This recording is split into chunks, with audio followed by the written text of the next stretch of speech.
fire. Sabi nga na, many fears are born of fatigue. Pag ang isang tao ay sobra-sobra din namang pagod, ang isip niya nagkakaroon din ng mga kalungkutan at alalahanin. When you worry too much, baka wala ka masyadong tanim na mabuti at natatakot kang umani ng itinanim. Baka marami ka pang tanim na masama, kaya nag-aalala ka tuloy. Kasi kung marami kang itinanim na mabuti, nananabi ka sa pagdating ng bukas dahil baka mamunga na ang mga itinanim mo. Galatians 6:7, do not be deceived. God cannot be mocked. A man reaps what he sows. Hindi tayo pwedeng dapat magpadaya kung ano itinatanim daw ay inaani. Kaya kung nakapagtanim na tayo ng maraming hindi maganda sa buhay, it's time to uproot bad plants. Pwede pa naman niyang bunutin, may pag-asa pa. Kahit nakapagtanim ka na at nalaman mong damo ang itinanim mo, hindi maganda, bunutin. Stop doing wrong kung ginagawa yun at nagawa na. Repent and seek forgiveness. Maraming nabuburang utang pag humihingi tayo ng patawad at tayo ay nagpapakumbaba. At ang dapat gawin habang may panahon, magtanim ng mabuti. Kahit naman may edad ka na, marami pa ring oras para gumawa, magsabi ng mabuti. Ang old age nga, ang pinakamagandang panahon para ituwid ang mga liko, itama ang mga mali, at tapunan ng liwanag ang mga madidilim na bahagi ng ating nakaraan. When you worry too much, baka kulang sa pananalig. Perhaps you're lacking in faith. Sa Matthew 8:24-26, without warning, a furious storm came up on the lake so that the waves swept over the boat. But Jesus was sleeping. The disciples went and woke him, saying, Lord, save us. We're going to drown. He replied, you of little faith, why are you so afraid? Then he got up and rebuked the winds and the waves, and it was completely calm. Well, actually, rational naman at valid yung fear nila dahil malakas ang bagyo, sinasalanta ng bagyo at ng mga waves at mga alon at hangin yung kanilang sasakyang pangdagat. Hindi naman imposibleng matakot ka nun at hindi naman yun unreasonable. Pero nakita natin yung statement ng Panginoong Hesus dito. He equated fear with lack of faith. Kaya pag marami tayo mga takot at kinakatakutan, ang dapat nating siyasatin yung ating pananalig. We should check our faith. The more faith we have, the less fears. The more fears, it means the less faith. Sabi nga, faith is the assurance of things hoped for, the evidence of things not seen. And if you're assured and you have evidence of God's goodness through faith, you will be much, much less prone to worry. Kaya si Pedro, nung pinalakad ng Panginoon sa tubig, nung siya'y nag-alala, natakot, siya'y lumubog. Matthew 14:29-31, come, he said. Then Peter got out of the boat, walked on the water, and came toward Jesus. But when he saw the wind, he was afraid, and beginning to sink, cried out, Lord, save me. Immediately Jesus reached out his hand and caught him. You of little faith, why did you doubt?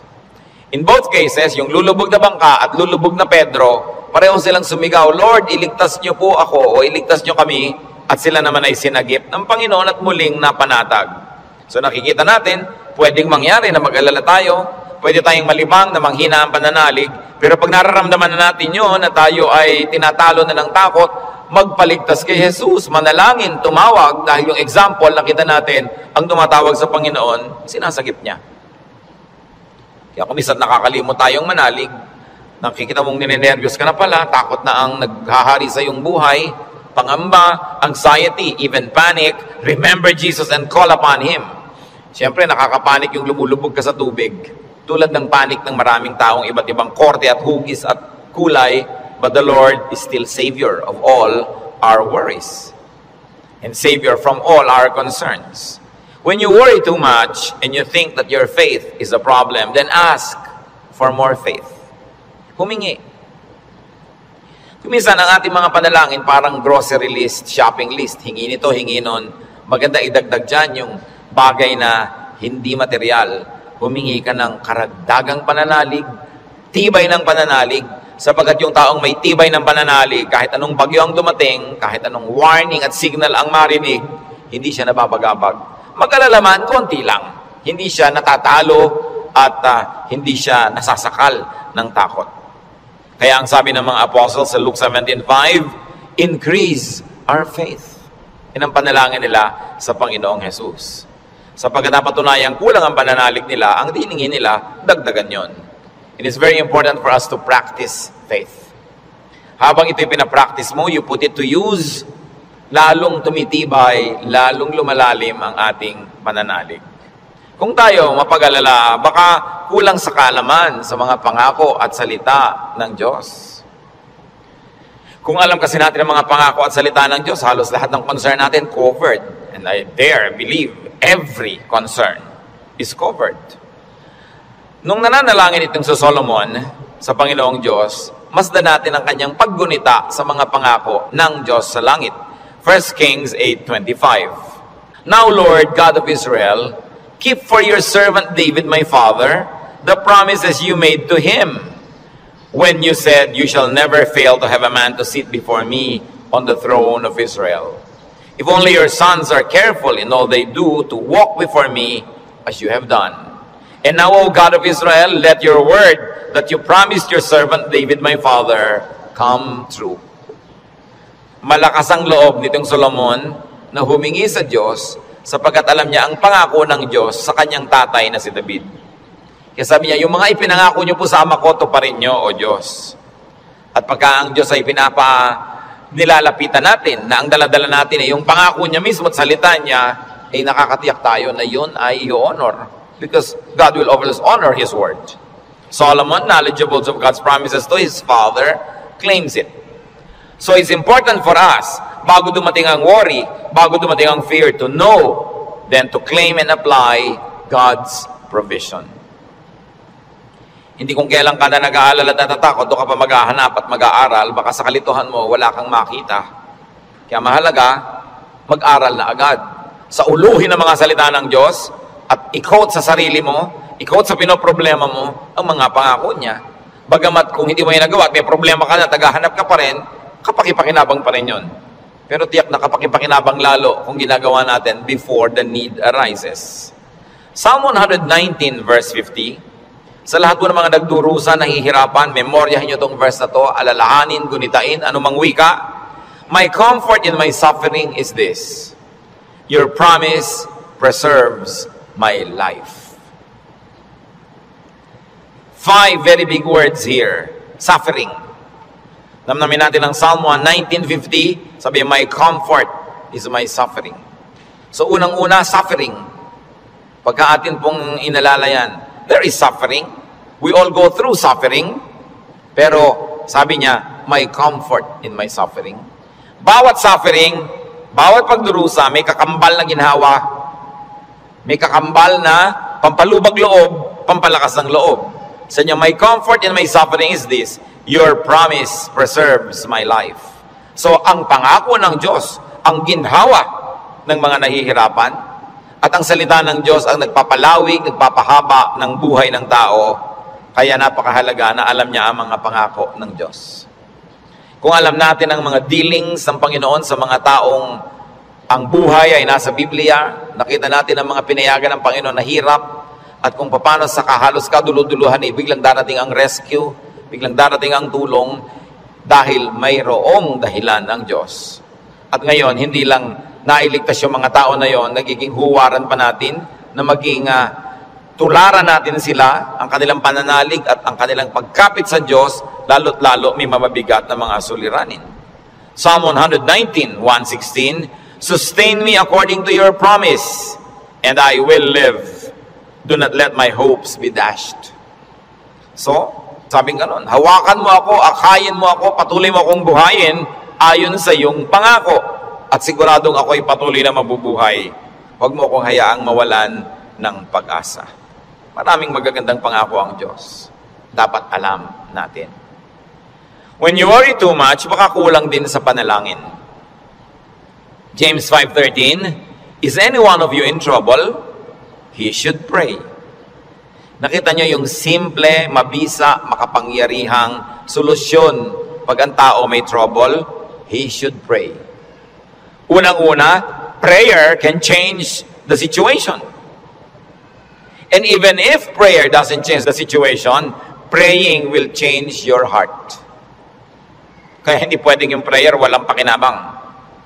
Maaaring gawin ito yung ginugusto natin na mabago ang sitwasyon, malutas ang problema, dumating ang solusyon, etc., etc. O kaya hindi man ganon, nabago naman ang pananaw natin, nabago ang ating pag-iisip, ganun pa rin ang bunga, tumahimik ka. Ang mahalaga naman sa tao, yung payapa siya eh. Yung tahimik ka kahit may problema, kahit nga hindi masolve yan, tahimik ka pa rin. Daig mo pa yung nasolve yung problema, pero magulo pa rin sa isip niya. Kaya ang mahalaga yung kalooban. At napaka-importante nito mga kapatid, tandaan natin, hindi ninyo kayang kontrolin ang mundo. Hindi ninyo kayang kontrolin ang global warming. Hindi nyo kayang kontrolin ang earthquakes. Hindi nyo kayang kontrolin ang mga political turmoils. Hindi nyo kayang kontrolin maging sakit. Pero kaya yon ng Diyos. Kaya pag ipinapanalangin mo at inilalapit, ang laki-laki ng nagiging inhawa mo dahil alam mong alam yan ng Diyos. At kung gusto niyang baguhin yon, sinong makakapigil sa Kanya? At kung hindi niya binabago, meron siyang magandang dahilan. Manalig ka na magandang kanyang dahilan kahit kung minsan hindi naabot ng iyong isip. Pero eto pa, kung hindi mo makontrol ang mga bagay na yan at hindi kinontrol ng Diyos para sa kagustuhan mo, meron ka pang pwedeng kontrolin, kapatid, yung kalooban mo. Pag pinili mong manalig, pinili mong sumamba, at pinili mong pumanatag sa salita ng Diyos, hindi ka tatablan ng pinoproblema mo. Kaya laging kapaki-pakinabang ang pananalangin. So you always pray and pray and pray. Yung madalanginin, malayo yan sa pag-aalala. Lalo't ang pananalangin ay punong-puno ng pasalamat. Kasi kung nananalangin ka na nagpapasalamat, oo nga naman, naaalala mo unti-unti na ang dami ng mga maganda sa buhay na dapat ipagpasalamat, nababalanse ang iyong alalahanin at natutuwa ka pa kung lumaon. Ngayon, maraming ganito mga kapatid. Sobrang nag-aalala, matatakotin, nerbyoso, dahil kulang lang sa saya. Kulang sa libangan o sa sarap sa buhay. Napakahalaga na ang tao ay may saya, may libangan, at may sarap ng buhay. Kaya marami mga tao naghahanap ng aliw kung bakit marami naman sa atin, kahit nakakaranas tayo ng hirap, nagiging judgmental tayo sa mga nag-aaliw. Ano naman ang sa mag-aliw? Kung hindi mo ninanakaw ang yung aliw, wala kang pinapatay, wala kang ginagawa ng masama. Kaya pag tumatanda na ang tao, marami dyan nagkakaroon ng diversyon. Alam nyo, yung may diversyon, napakalaking blessing yan. Kasi ang daming alalahanin. Pag tumatanda ka na, nararamdaman mo na yung mga kasukasuan mo, ayaw na masyadong tumiklop o bumuka ang mga tuhod mo at mga braso. Nararamdaman mo nang mahihiluhin ka, halimbawa, lumalabo ang iyong mata, dumadami ang iyong mga sakit, at kumukonti, usually ang iyong pera. Bihira naman yung papayaman, papadami pera, no? Kadalasan papaubos, nawawala ng hanap buhay, nagre-retire. Tapos ang mga mahal mo sa buhay na uubos na. Ang lahat ng mga tiyo mo, magulang, ubos na. Parang yung kayo na lang na magkakapatid ang next in line. No? Dati may mga matatanda kang tinitingnan, pinagmamanuhan. Ngayon, wala na. Ikaw na lang lagi ang pinagmamanuhan. So inisip mo, ako na kaya next. Yung lampas ka na sa alas 12 tanghali ng buhay, yung mga nasa alas 3, alas 4:30 ka na, alam mo yun na malapit akong humarap sa mga katotohanan. Alam niyo yung mga ganon, sobrang magbigay ng alalahanin. At hindi naiintindihan nyo ng mga tao na hindi pa nakakaranas noon. Kaya marami sa ganong edad, mga past 50, kung kailan pa nagkaroon ng ganong edad, machichismis pa, ang bata-bata naman ang boyfriend ni kumare. Kung biyuda naman siya, ano? Diba? Kung bata ang boyfriend niya, naiinggit ka. Diba? Ang bata-bata naman ang girlfriend ni ganon, kung biyudo naman siya o wala naman siyang asawa, ano naman ngayon? If there are 2 less lonely people in the world. Do not be judgmental sa mga tao naghahanap ng saya. Kasi kadalasan, yung saya mo na lang ang nagtatawid sa'yo sa dilim ng gabi. Yung konting saya mo na lang ang nagbibigay sa'yo ng dahilan para mabuhay pa uli, para bukas o next week. Yung konting libangan mo ang nagbibigay sa'yo ng liwanag sa otherwise, ang dami-dami mo mga alalahanin sa buhay. Hindi dapat silang ginajudge. Pag may nakikita kang dalawang taong magkasama, kaya hindi sila magkaedad, Ang tanda-tanda naman ng boyfriend niya. Baka naman kulang siya sa pag-ibig ng magulang nung araw. Mabuti nakakuha na ng husband, meron pang tatay. Kung minsan bonus, may lolo pa. Inggit ka. Di ba? Kung minsan naman, bakit kaya ang bata-bata nang nagugustuhan ito, may edad na siya? Kung puro kapwa matanda niya ang nakikita, ang pinag-uusapan laging arthritis, blood pressure, blood sugar, mga katarata, glaucoma, nakaka-depress. Kaya kung minsan masarap kasama yung bata na walang iniisip na mga alalahanin, puro happening at gimmick ang naiisip, nalilimutan mo mga problema mo. At yung problemang hindi nasosolve, malaking bagay kung nalilimutan man lang kahit sandali. Because you keep your sanity and you keep your cheerfulness. Mga kapatid, huwag kayong killjoy sa mga taong humahanap ng ligaya kasi hindi nyo naman papaligayahin eh. Halimbawa, yung nanay niyong byuda, may boyfriend. Mano, byuda naman. Bakit sasamahan mo pa siya pag gusto niyang manood ng TV? Sasamahan mo ba siyang manood ng sunset? Hindi rin naman, busy ka rin sa sarili mong asawa at mga anak. Tapos pinagkakaitan mo yung nanay mo, yung tatay mo ng kaligayahan. Ang mga tao kasi maraming dala, maraming problema. Matuwa tayo pag nakakakita sila ng konting itinatawid sila sa ganong mga hirap. Pasalamat ka na hindi na nga ikaw ang magtatawid at hindi na ikaw yung kailangang laging nandoon. People have needs. Kaya kailangang maging maunawain. Kaya kung marami tayong mga alalahanin, baka kulang ka lang sa entertainment. Hindi naman masama yung entertainment basta wala kang binibreak na law of God. Kumisa kasi yung mga relihiyoso kung bakit galit na galit sa mga tao. Hoy, alam mo, Christian na Christian si nakita ko siyang nagbingo. Kung lumigaya ba siya, hindi naman ninakaw sa iyo yung pantaya. So, marami magtatanong niya sa akin and marami will feel uncomfortable but lalo yung mga may edad na nating mga nanay, mga tatay, kung ikaliligaya nila, diba? Kakausapin mo ba yan sa haba ng mga kwento? Hindi naman lagi. Basta't walang nananakawan at hindi ka naman naghahangad, gusto mo lang malibang. Kung gusto ng Panginoon, tayo ay magkaroon ng buhay na masaya. Si Elijah, propetang-propeta, natalo ng lungkot, gusto tuloy mamatay. 1 Kings 19:3-5. Elijah was afraid and ran for his life. When he came to Beersheba in Judah, he left his servant there, while he himself went a day's journey into the desert. He came to a broom tree, sat down under it, and prayed that he might die. I have had enough, Lord, he said. Take my life. I am no better than my ancestors. Then he lay down under the tree and fell asleep. Nakita niyo ang problema niya, natatakot siya, nagtatakbo siya, napagod, tapos iniwan pa niya yung assistant niyang lalaki, nag-isa siya maghapon, magdamag, sobrang nalungkot, na-depressed tuloy, pinaghahalo-halong gutom, pagod, gusto tuloy mamatay. Pero nung ginising ng anghel, pinakain, pinainom, pinatulog uli, ginising, pinakain, pinainom, pinatulog uli. Sumaya na naman, tuloy na naman ang ministry niya. Mahalaga, nakakatawid ka sa difficult days. Ecclesiastes 2:24, a man can do nothing better than to eat and drink and find satisfaction in his work. This too I see is from the hand of God. Nakita nyo, mapaka-halaga kay Solomon i-emphasize na sabi niya, yung pagkain, pag-inom, pagsasaya, galing din yan sa Diyos. Bakit niya idinidiin? Kasi akala ng iba, ang galing lang sa Diyos, tinik, krus, pasakit, kalbaryo. Amin ganon. Kung kailangan danasin yon, danasin. Pero hindi laging ganon ang kalooban ng Panginoon. Gusto niya tayo na mag-enjoy. At sinabi, to find satisfaction in all His work. Not in somebody else's work, not in somebody else's fruits, but in someone's work. In other words, kung nasan ka, kung anong ginagawa mo, doon ka umimbento ng saya. Doon ka humanap ng ikaliligaya mo. Sapagkat yun ang doable, yun ang reachable. Ecclesiastes 3:13, that everyone may eat and drink and find satisfaction in all his toil. This is the gift of God. Gusto ng Diyos, pag kumakain ka, masaya ka. Umiinom ka, na-enjoy mo yung iniinom mo.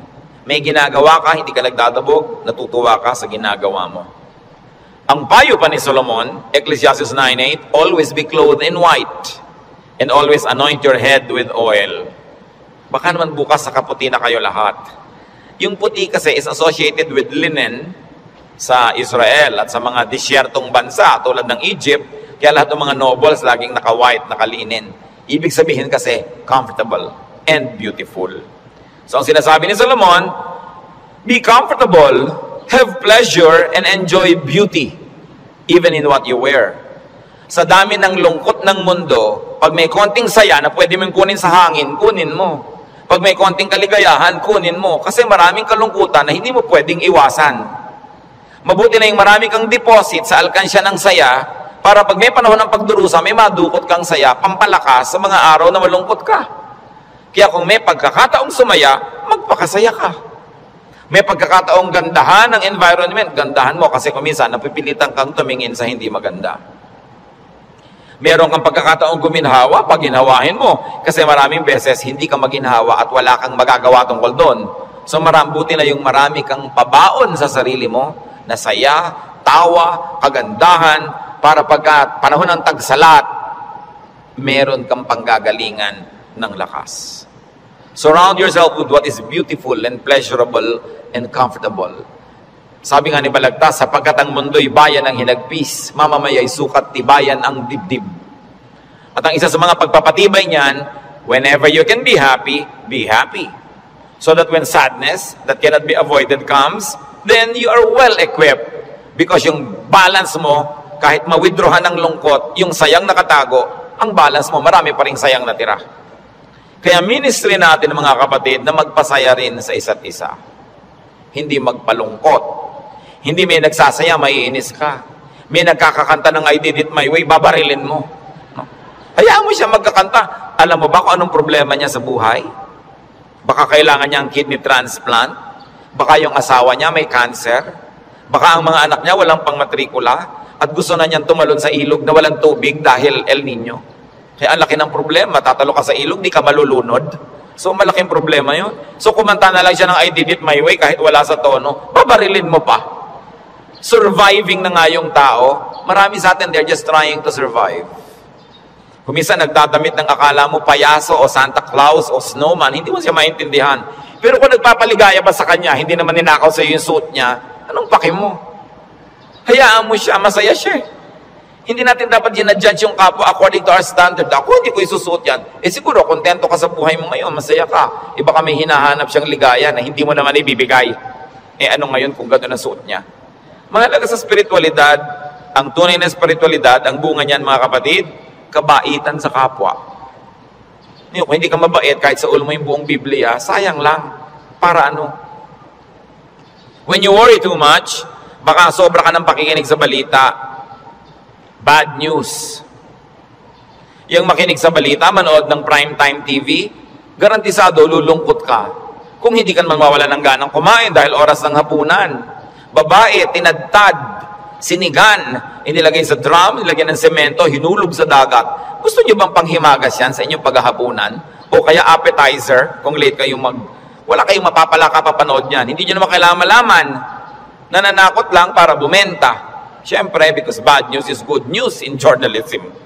Ibig sabihin, papansinin ng tao. Pag nagpapakinig ka sa mga El Nino, La Nina na yan, mga earthquake, takot ang aabutin mo. Eh, may magagawa ka ba dyan? Ikaw ba si Bernardo Carpio? Sige, pigilan mo ang paggalaw ng lupa para huwag lumindol. Kaya mo ba yan? So, yan ang mga takot na hindi mo naman kailangang entertainin. Kasi wala ka naman magagawa tungkol dyan. Kaya manalangin ka. Yan sabi, pray, pray, pray. Siyempre, marami pang nananakot ay padami na ng padami ang tao sa mundo. Actually, pag nag-aeroplano kayo, makikita nyo, ang dami pang lupang walang laman eh. Nagkakagulo lang yung mga tao sa mga bayan-bayan at crossing. Pero ang dami pang maluwag. Napakarami ka lang siksikan kasi because of the imbalance ng economy. Natatakot ang mga tao na mauubos na daw ang langis. Actually, mga daang taon pa yan bago maubos. At hindi pa nga nauubos, nakaka-invento na ang tao ng mga bagong alternative sources of energy.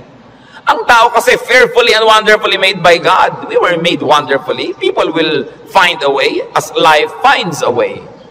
Sabi niyo ba, papangit na ang buhay? Hindi totoo yun. Tingnan nyo lang ang cellphone na hawak nyo, nasa bag nyo, malalaman nyo umasenso ang buhay. Nung araw, mayayaman lang ang mga may telepono. Yung halos gumapang ka sa lupa, pumatok, pwede po bang makitawag, Mrs. Cruz? Diba? Dahil sila lang ang may telepono, siya naman may rollers pa. Mamaya! Ngayon kahit balot vendor, may cellphone. Hindi pa ba yan asenso ng humanidad? ang mga pharaoh, ang mga Roman emperors, ngayon nahuhukay mga bangkay nila, simpleng abscess lang ng bagang namatay. Appendicitis namatay. Ngayon, routine na lang yan. Diba? Routine.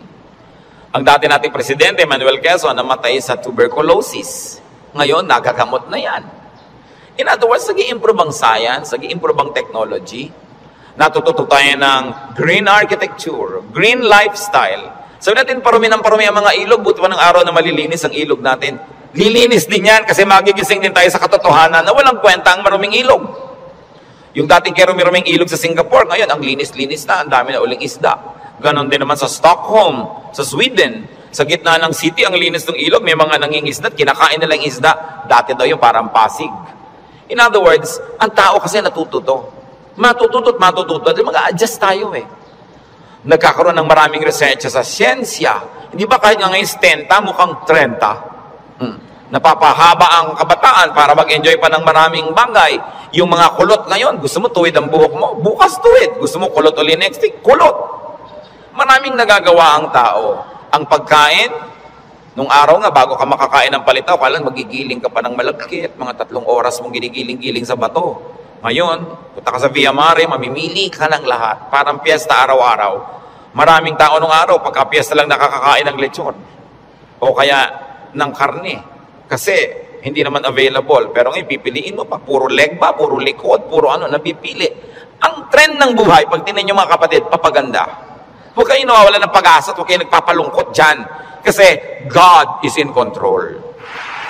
Ngayon, pag nagpapapakinig kayo din sa mga prophet of doom, sa sobrang prophecy, lulungkot din kayo.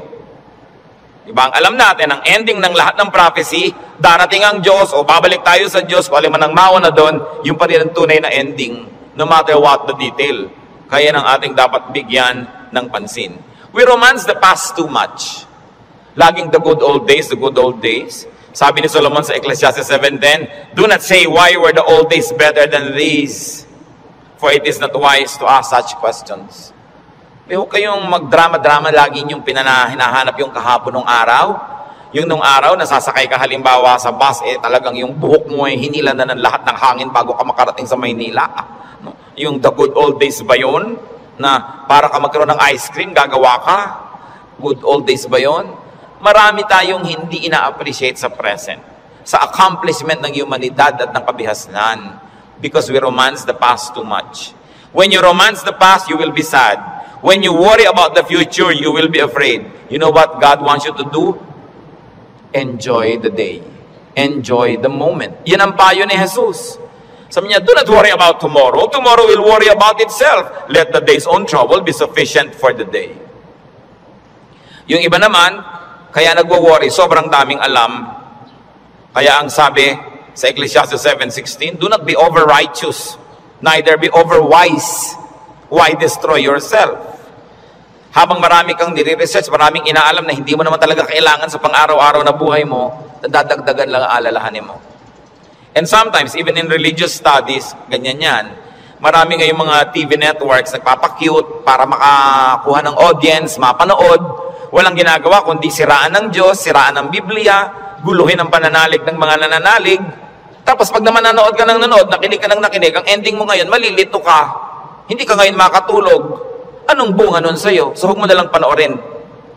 Tahimik ang pananalig mo. Peaceful ka. That is a gift from God. Do not permit the enemy to disturb you. Kaya sabi, why destroy yourself? Don't be overwise. Alam niyo yung pagiging wise? It's a very difficult and a very high calling. Kaya mga tinatawag ng Diyos na maging mga philosopher, maging mga prophets, maging mga mangangaral, mahirap yun. Kasi pag lumalalim, tumataas ang iyong alam, nagiging vulnerable ka to so many anxieties and fears. You become vulnerable to a lot of isolation and sadness. Kaya nga yung mga tinawag ng mga special people to be God's channels of blessing and wisdom to others and to the multitudes. That's why we privilege them with respect. We privilege them with a lot of things. Kasi ang pwede lang nating isukli sa ating mga propeta, sa ating mga mangangaral, sa ating mga philosophers, ang pwede lang nating isukli sa kanila, pagmamahal, pag-ibig, pagrespeto, Kasi dinadanas sila ang maraming hindi na natin dinaranas. Sa kanila ibinubunyag ang mga malalalim, mahihiwaga at mahihirap na mga bagay para maipaliwanag nila sa mga ordinary mortals like you and me. Kaya mahirap yan. Marami sa mga propeta, marami sa mga great artists, marami sa mga great achievers, great thinkers are tormented by their spirits and in their spirits. Kasi they become sensitive to many things. Kaya napakasarap ng buhay ng mga taong regular lang. Kung minsan naiinggit ka doon sa sobrang dunong, sobrang galing, kaya mo bang buhatin ang bigat ng karunungan? Mahirap yon. Yung may ipabigay sa iyo ang Diyos, sasabihin ng Diyos, ipamigay mo na yan dyan sa mga tao, hindi siya madali.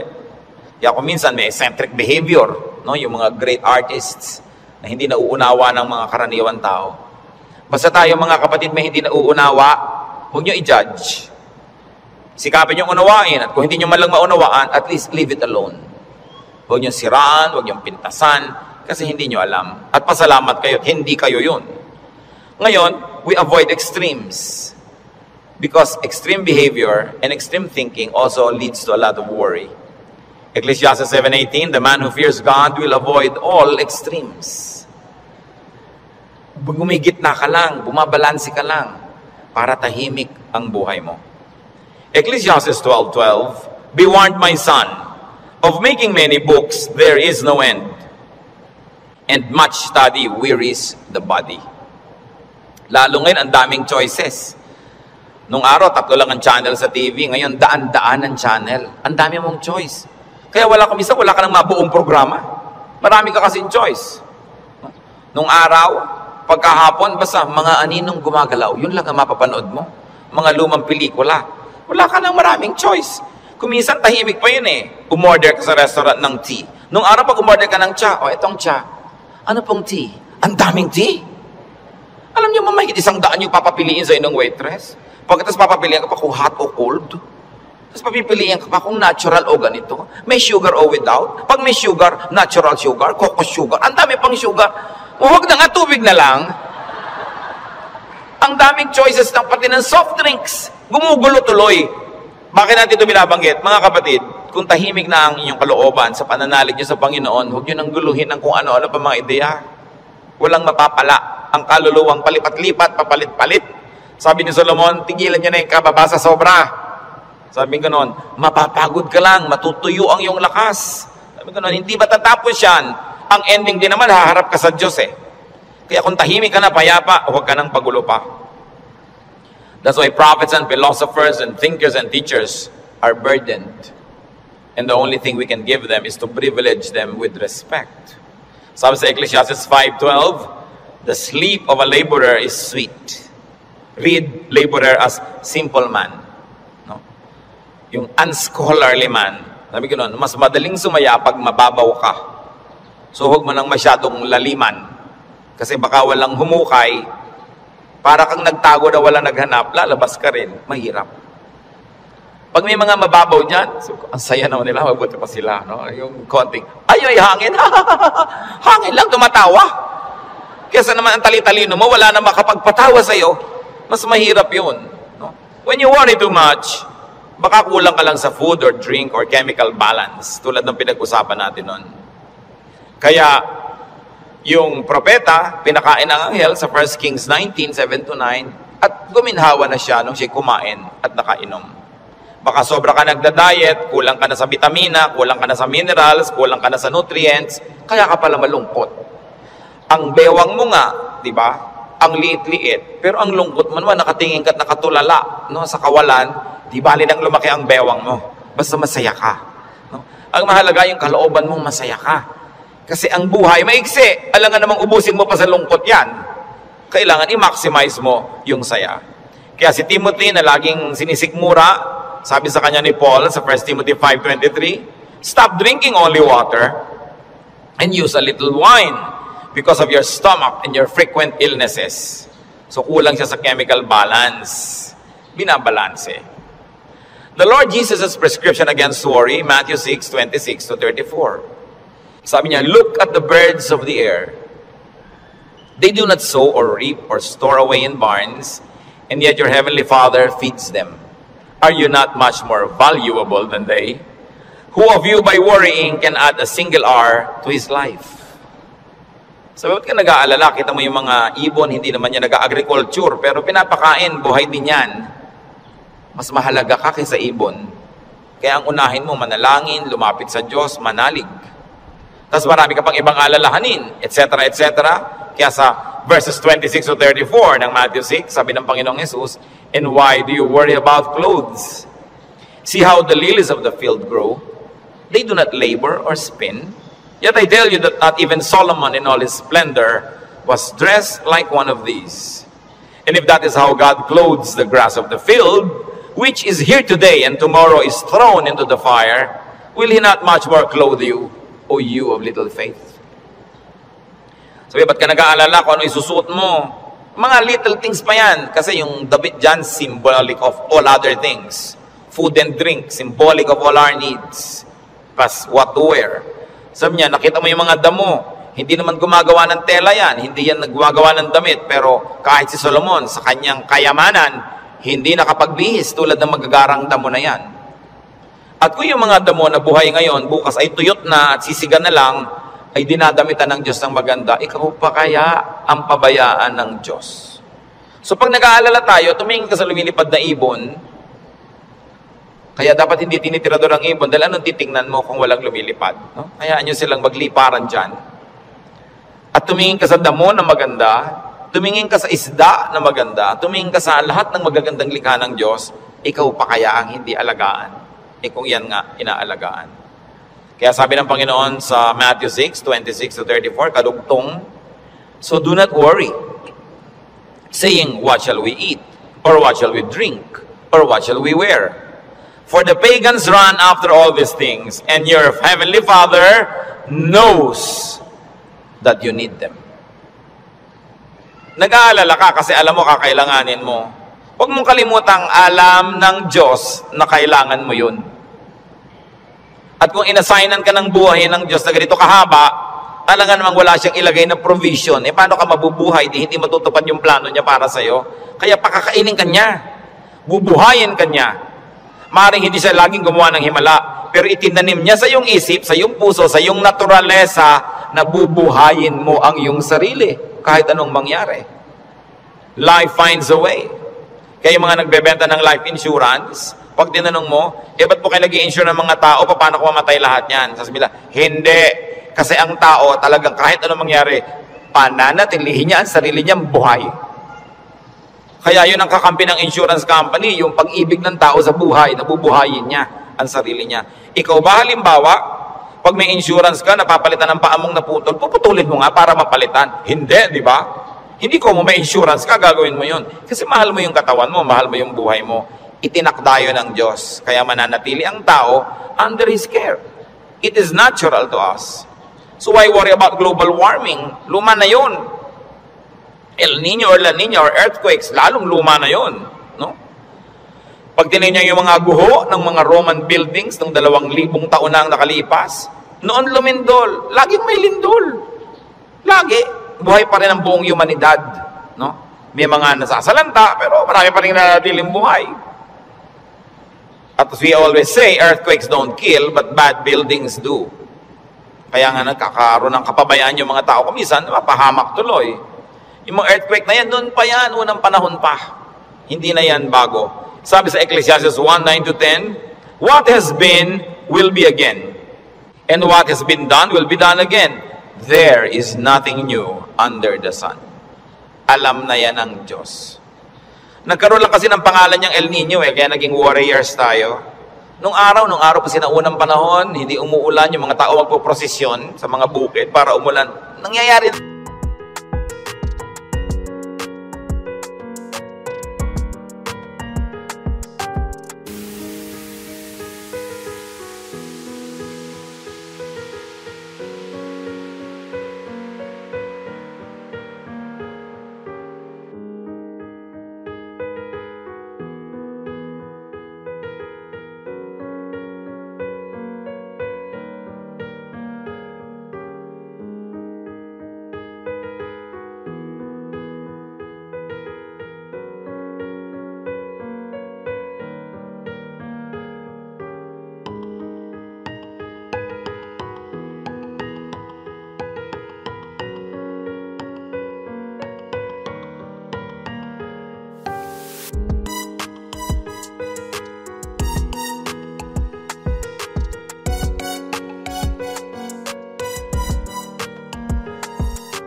Kaya tayo gusto ng Diyos na pumanatag, tumahimik, para sa kapanatagan at katahimikan, ma-inspire kang gumawa ng mabuti. Hindi lang para magpasasa sa sarap.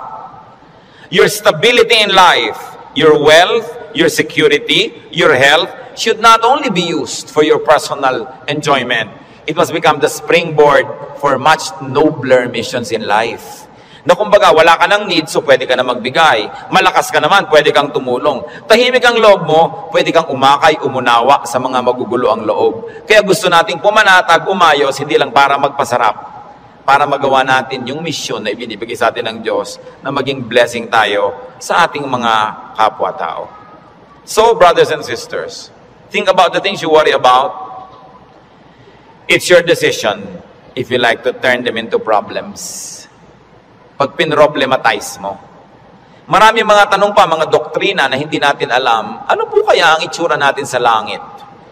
Hindi natin alam. Ang problemahin mo, mapasama ka doon. At alam natin yan, manalig ka sa Panginoon, humingi ka ng tawad para sa iyong mga kasalanan, tanggapin mo si Jesus sa Panginoon tagapagligtas, at siya na ang may problema sa mga detalye. Bakit mo pinoproblema? Kahit naman tayo magtalo, mapuyat, hindi natin masasagot. Ipa sa Diyos ang mga bagay. Ito ang isa sa mga pinakamalalalim na regalo ng Diyos sa atin sa pananalig. Nagkakaroon ka ng kapayapaan. Nagkakaroon ka ng katahimikan. Matthew 6:26-34, karagdagan. Sabi ng Panginoon, sa halip ng mga problema kayo, seek first His kingdom and His righteousness, and all these things will be given to you as well. Therefore, do not worry about tomorrow, for tomorrow will worry about itself. Each day has enough trouble of its own. Huwag laging alalahanin ang nakaraan, nakakalungkot. Kaya pag kami mga medyo senior ladies magpa-party, tapos ini-invite ako, baka ang tugtog nyo, puro 60s and 70s, ayaw kong pumunta. Puro na lang tayo nung high school natin, nung ganyan. Wala na ba tayong future? Puro past na lang ang pinag-uusapan? Kaya kung minsan nakakatamad na rin umatin ng mga high school reunion, walang pinag-uusapan kundi yung nakaraan. Mahalaga ang tao, engaged niya yung today, hopeful siya about tomorrow, may mga plans siya pinag-uusapan, hindi puro past, hindi puro lungkot. Kasi sayang ang isang araw na inubos mo sa lungkot, pwede mo namang pasayahin. Okay, maganda rin naman kung minsan makinig ng mga lumang tugtog, mag-alala ng kahapon, pero huwag sobra. Because when you romance the past, you will be sad. Marami pa tayong, kaya hindi pa tayo kinukuha ng Diyos, may today pa, para mabuhay tayo today. At yung bukas, hawak niya yan, hindi natin hawak, so huwag niyong agawin sa Kanya. Kaya nagiging mabigat, inaagaw niyo sa Diyos yung pagbuhat sa past. Pero yung today, kayang-kaya nating hawakan sa tulong ng Diyos kasi ibinibigay niya sa atin yung today. So sabi niya, ang alalahanin mo lang yung today. May maiinom pa po kaya tayo, Pastor, sa 2020. Ang layo pa nun. May tubig ka pa sa bahay mo ngayon, meron po, masaya ka na. Bukas, lalagyan ulit yan ng Diyos. Sabi, give us this day our daily bread. Bakit mo lulutasin yung problema ng isang buong buhay sa isang araw? Yung lakas mo para lang sa problema ng araw na to, inuubos mo sa napakaraming araw na problema, kaya kinakapos. Pero lahat ng problema sa araw na to, kasya ang pagpapala ng Diyos sa araw na ito. Kasya. Humihirap kasi yung blessing today, hinahati mo para sa problem tomorrow. Yung problem tomorrow, may kasamang blessing niya yun nakakambal. So, yung ngayon ang atupagin mo sa buhay. Hindi ibig sabihin na hindi ka na magpaplano ng future. Nagpaplano ka generally, but you don't get obsessed with that. But don't fail to live the moment, to savor the moment, because it will never happen again. Alam nyo, kahit anong iniintay nyo, pag wala kayong ginawa kundi hintayin yon, ganun lang pala, sandali lang tapos. Araw ng kasal, anibersaryo, fiesta, event, ang tagal mo pinaghahandaan, tapos sandali lang natapos, sasabi mo, ay tapos na. Marami kasi, nahihirapan silang ihanda yung darating pa, pero pag nangyayari na, they are too busy trying to be perfect, hindi nila na-enjoy, tapos na, wala na, lugi na sila. So enjoy the moment. Pag kami ikinakasal ako, may ibinubulong akong gano'n, minsan may tinatanong sa akin, ano po yung ibinulong nyo, Pastor? May mga pakialamera kasi pati ibinulong mo, tinatanong. Sabi ko wala, sinabi ko lang, pagkakainan na, Kumain kayong mabuti. Huwag kayong mag-entertain ng mga bisita. Tayo kayo ng tayo. Kasi this is your first meal together as husband and wife. Enjoy it. Stop being warriors and perfect hosts. Enjoy your meal. Ito yung meal, enjoyin ko. O, debo mo ngayon, enjoyin mo. Huwag mo nang isipin na kung ano ang bagay. Kasi mamaya, tapos na yan eh. Dapat ine-enjoy. Pag pangbukas, malayo pa. Do not worry. Focus on today's concerns and pleasures and enjoy whatever can be enjoyed. Philippians 4:6-7. Do not be anxious about anything, but in everything, by prayer and petition, with thanksgiving, present your requests to God. And the peace of God, which transcends all understanding, will guard your hearts and your minds in Christ Jesus. Sabi, huwag kayong mag-alala, huwag kayong matakot, huwag kayong magpanik tungkol sa kahit anong bagay. At sa halip na yan, sa pamamagitan ng pananalangin taimtim na may kalakip na pasalamat, ilapit nyo sa Diyos ang gusto nyo. Sabi niya, at makikita nyo, yung kapayapaan ng Diyos na mahirap unawain, imposibleng makamit, mararamdaman ninyo, and you will feel secure. So pagka nagkikita yung anxious mga kapatid, nag-aalala, anong dapat gawin? Pray. With thanksgiving. Hindi lang prayer, puro request. May thanksgiving. Kasi nga, habang naaalala mo yung pagpapasalamat mo, naaalala mo, oo nga naman, maraming maganda sa buhay. Pati ikaw, nababago. Don't be anxious about anything. So do not problematize life in its details. And 1 Peter 5:7 is so very, very powerful. Cast all your anxiety on Him because He cares for you.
Than the spirit that scares you.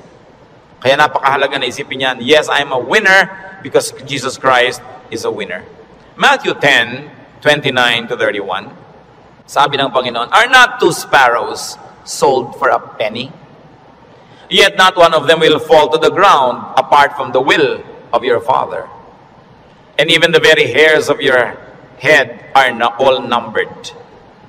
So don't be afraid. You are worth more than many sparrows. Yung maliliit na ibon sa Israel, ang mura-mura, dalawa nun, isang pera lang.